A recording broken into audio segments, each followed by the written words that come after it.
All right, let's talk about something that I think hits home for pretty much all of us, this idea of giving ourselves the permission to evolve. It sounds so simple, doesn't it? But man, it can be one of the hardest things we ever do. Sound familiar? I mean, how many times have you thought this, or even said it out loud? You're years into a career path, you're settled in a city, you're in a long-term relationship, and that thought just pops into your head.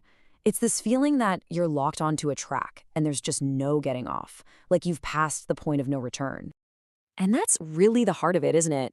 We make a big decision when we're, say, 22, and then we spend the next 20 years treating it like this binding legal contract that we signed in permanent ink.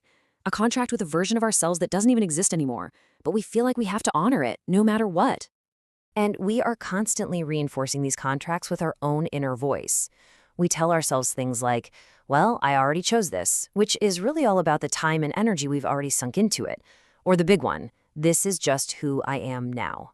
It's like we build our own cage and then convince ourselves it's where we're supposed to be. But what if we just flipped that script entirely? The old way of thinking tells us that changing our minds means we failed, that we made a mistake. But the new reality? It's so much more freeing. Changing your mind isn't failure, it's awareness.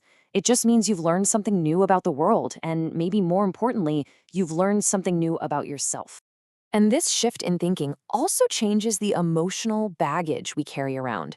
You know, that old guilt that tells you wanting something new is a betrayal of your family, your partner, or even your younger self who had that original dream.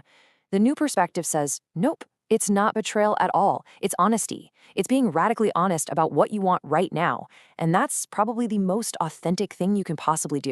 So what does that honesty even look like? Well, it can be anything, really.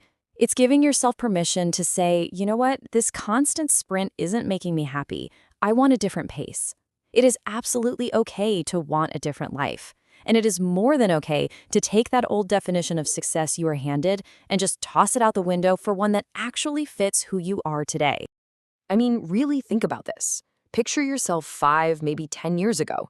That person had different information, different priorities, a whole different view of the world.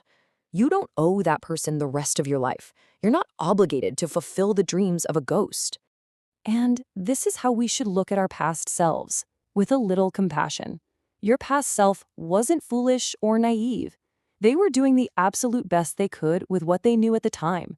You can thank that person for getting you this far, and then gently take the steering wheel from them. Because at the end of the day, that's all this is. It's growth. And growth is just this natural force. You know, a plant doesn't ask for permission to grow toward the sun, it just does. It's an unstoppable, built-in process. And trying to stop it is like trying to fight your own DNA. Let's just let that sink in for a second. This is the core message of this whole thing. It's simple, but it's powerful. You are allowed to evolve. It's not some special privilege you have to earn. It's your birthright as a living, breathing person. And let's be real, this is probably the biggest hurdle, right? The fear that we're going to let people down. Our parents, our friends, our partner, they all have this picture of who we are. But your evolution is your journey, and you just can't live your one life based on someone else's script for you.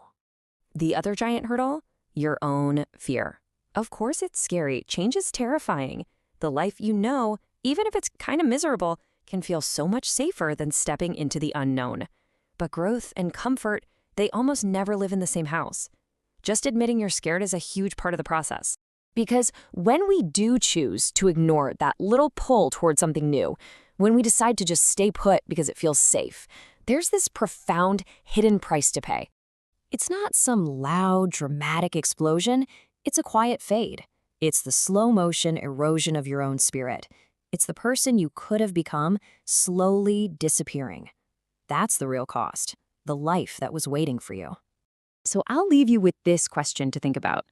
Is there a version of you, a writer, an artist, a traveler, maybe just a more peaceful you that's just waiting for you to finally turn to it and say, it's okay, let's go. You're allowed to evolve.